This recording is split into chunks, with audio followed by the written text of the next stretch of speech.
Here is another query which I am going to do. This is a retirement query. So I am again, as usual, not naming the person. I am 51 years old and lost my job last year. I started a new business and the financial status are as follows.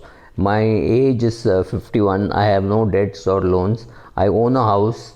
He has not given me the value of the house, and I have equity mutual funds worth 1.75 crores.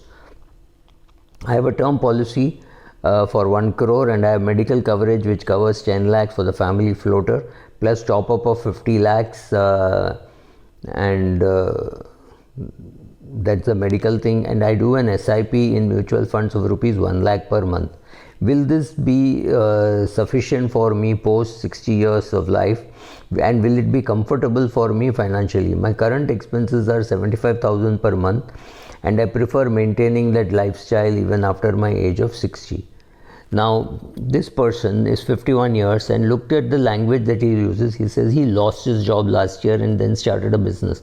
Now, this is a very negative way of starting a business. I am not very sure whether the business will be successful, not because of his attitude or anything, but just because India is a young country. For a 51-year-old, maybe he's got enough skills. I don't know about that. But right now, if you ask me, how much money does he need for retirement? The answer is very simple. He needs 9 lakhs per month, per year. He's spending 75,000, so he needs 9 lakhs per year. And the simple formula, he could live another 40 years, so he needs about 3.6 crores. That is the most comfortable number for him to have, because I'm assuming the returns that he gets on that will combat inflation, because 9 lakhs is what he requires at the age of 51.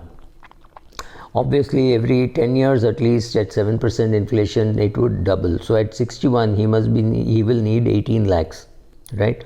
So that's the kind of number that he needs. And I'm very scared of somebody who's started a business just because he has lost his job. But one more thing which he says is he's doing an SIP for 1 lakh per month.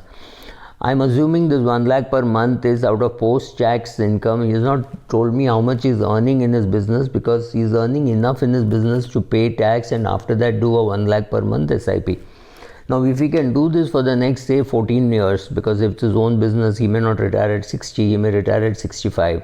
So next 14 years into, let's say 15 years, so 15 years into 12 means he will invest about 1.8 crores. Just thumb rule, but let us assume that money doubles, then he's got adequate money for retirement.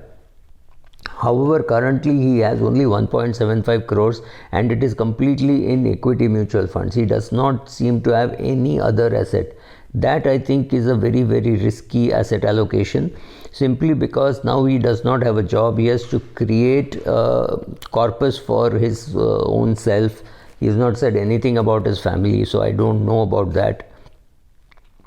And he has to ensure that he has a reasonably decent financial plan with maybe only 50% in equity and 50% in debt, maybe even 70% in debt, simply because his life has changed from being a debt kind of a thing, of an assured salary on the first, to a business, which means it is like equity. When your life is like equity, your portfolio should be like debt. For example, if you are a dealer in whichever commodity dealer or money market dealer or equity dealer, a lot of your income will be based on incentives of how much money you make, which means your life is more like equity. You're a doctor who's practicing, or you're a chartered accountant lawyer who is practicing, or you're a businessman. Please understand, your life is more like equity. There is fluctuation. 1 year you earn well, next year you may not earn well. Yes, over a long period of time these things iron out, but your life is far more risky. So therefore you have to have a portfolio which has got enough debt to fall back on in case something goes wrong. Now suppose you are a professor at IIT, and you are more or less sure that you will have your job till the age of 68. You will do some foreign lectures, you will earn money in dollars, you will spend it. So till the age of 68 you have a regular cash flow, maybe some extra cash flow also, and you have pension after that, which means your life is absolutely like that. You can afford to put more money in equity. So understand the need for change of asset allocation for him, right? So therefore he needs to make that change. Whether he will have adequate money depends on how well his business does. Probability of business doing well for a person at 51, I'm being very liberal in saying it is 70-30 against him. So there's only a 30% probability that his business will do well. I don't even know his name, right? So I'm just guessing. So you have to provide for all that. There is a 70% chance that his business will fail. So the question is, he has to put a limit as to how much will he pump into his business. Will he pump in the whole 1.75 crores? Fairly obviously he can't. So he should sit down with his spouse and find out how much he wants to put into his business.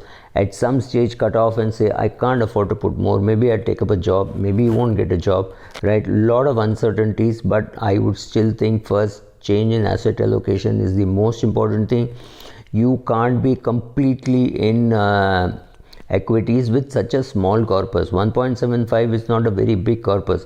If you had 17.5 crores, it would be completely different. But at 1.75 crores, you cannot afford this asset allocation. Change your asset allocation. Your medical insurance is fine. Your term insurance is fine. But I think change in asset allocation and guessing on your business. Maybe you should put more money into equity at that stage, provided you shift now to a 60-70% in debt and 30% in equity. Then you, that 1 lakh per month which you're putting, start putting it in equity. That's fine. But change in asset allocation should be your topmost priority. Thank you.